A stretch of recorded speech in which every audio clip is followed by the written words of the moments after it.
الكريم أما بعد فأعوذ بالله من الشيطان الرجيم بسم الله الرحمن الرحيم لقد كان لكم في رسول الله أسوة حسنة عالی جناب صدر جلسہ مہمان خصوصی معزز سامعین جدید صاحبین اساتذہ اکرام اور میرے پیارے ساتھیوں السلام علیکم ورحمۃ اللہ وبرکاتہ.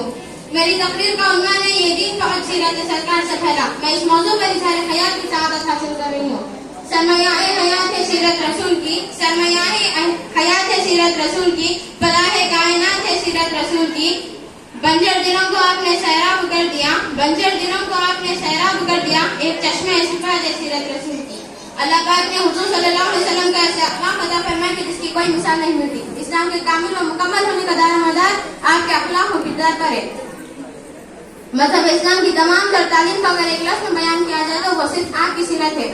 معزز سامعین, ایک دیہاتی حضور صلی اللہ علیہ وسلم کے مجلس میں آئے, مسلمان ہوئے. جب مجلس ختم ہوئی تو اٹھے اور مسجد نبی کے ساتھ میں چھوٹی ضرورت سے فارغ ہوئے. حضور ان کو بلائے, پاس بٹھائے, مسجد اللہ کا گھر ہوتا ہے یہ سمجھائے. وہ سواری کے بغیر آتے, حضور ان کے لیے سواری کا انتظام کیے اور ساتھ میں ہدیہ بھی عطا کیے. وہ پریشان ہوئے, اتنی بڑی غلطی کے بعد بھی آپ نے انہیں ڈانٹا نہیں. وہ صحابی اپنے مقام پر پہنچے اور آواز لگائے, اے فلاں, اے فلاں. سارا معاشرہ سنایا, کہاں آج میں ایسی ہستی سے مل کر آیا ہوں, ویسی ہستی آج تک میں نے نہیں دیکھی. قبیلے کے 300 لوگ حضور کی سیرت سے متاثر ہو کر سب کے سب اسلام میں داخل ہو گئے. صبر و رضا میں حق و صداقت میں دوستوں, صبر و رضا میں حق و صداقت میں دوستوں, ثانی نہ جن کا کوئی و کردار آپ ہیں. اسی طرح جب حضور صلی اللہ علیہ وسلم کو ہجرت کا حکم ملا تو آپ نے چاہا کہ بیت اللہ میں جا کر 2 رکعت نماز پڑھوں. آپ نے دربان سے بیت اللہ کی چابی طلب کی, وہ چابی دینے سے انکار کر دیا. آپ نے فرمایا ایک وقت ایسا آئے گا جیسے تم چابی لے کر کھڑے ہو ویسے میں چابی لے کر کھڑا رہوں گا. جیسے میں تم سے مانگ رہا ہوں ویسے تم مجھ سے مانگو گے. مکہ فتح ہوا, حضور نے چابی منگائی, وہی دربان چابی لے کر آئے. آپ نے فرمایا جیسے تم نے میرے ساتھ کیا میں تمہارے ساتھ ویسا نہیں کروں گا. اگرچہ تم کافر ہو پھر بھی بیت اللہ کی چابی کی ذمہ داری میں تمہیں سونپتا ہوں. جیسے ہی آپ نے چابی دی, دربان کہنے لگے آپ نے مجھے چابی تو دے دی, اب میرے دل کا تالا بھی کھول دیجیے اور کلمہ پڑھا دیجیے.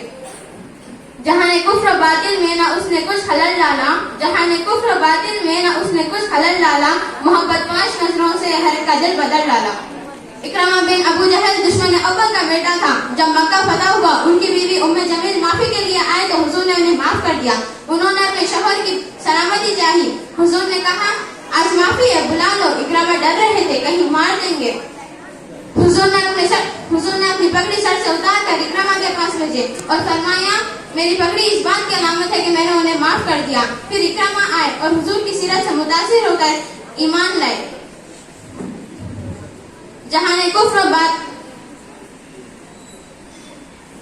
وہ آئے تو کفر جہاں سے دور ہوا, وہ آئے تو کفر جہاں سے دور ہوا, جنگل جنگل قریہ قریہ نور ہوا. آپ سے مل کر آپ کا جانی دشمن بھی, آپ سے مل کر آپ کا جانی دشمن بھی سینے سے لگ جانے پر مجبور ہوا. اسی طرح حضرت ثمامہ بن اسد گرفتار ہو کر مسجد نبی میں ستون سے باندھے گئے.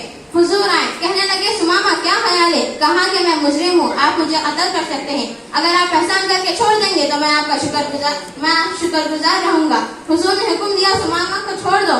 ثمامہ حیران ہو گئے اور اپنے آپ سے مخالف ہو کر کہنے لگے میں اسلام کا دشمن, میرے ساتھ یہ سلوک. وہ گئے, غسل کیے اور عظمت اقدس میں حاضر ہوئے. حضور نے پوچھا اب کس لیے آئے ہیں تو کہنے لگے اب جان جائے گی تو صرف آپ کے قدموں میں جائے گی, کلمہ پڑھے اور مسلمان ہو گئے. آخر میں میری تمام سے گزارش ہے کہ ہم بھی حضور کی سیرت کو اپنائیں, لوگوں کو اپنی سیرت سے متاثر کرتے ہوئے دین کی اشاعت میں معاون و مددگار بنے. میں اپنی تقریر کا اختتام ایک شعر پر کرتی ہوں. امن و امان خلوص وفا پیار کی طرف, امن و امان خلوص وفا پیار کی طرف, دیوانوں اور محفل سرکار کی طرف. وہی فراز ہو گیا شہداء مصطفیٰ, وہی فراز ہو گیا شہداء مصطفیٰ, جس نے بھی دیکھا آپ کے کردار کی طرف. وما علینا الا البلاغ المبین. السلام علیکم.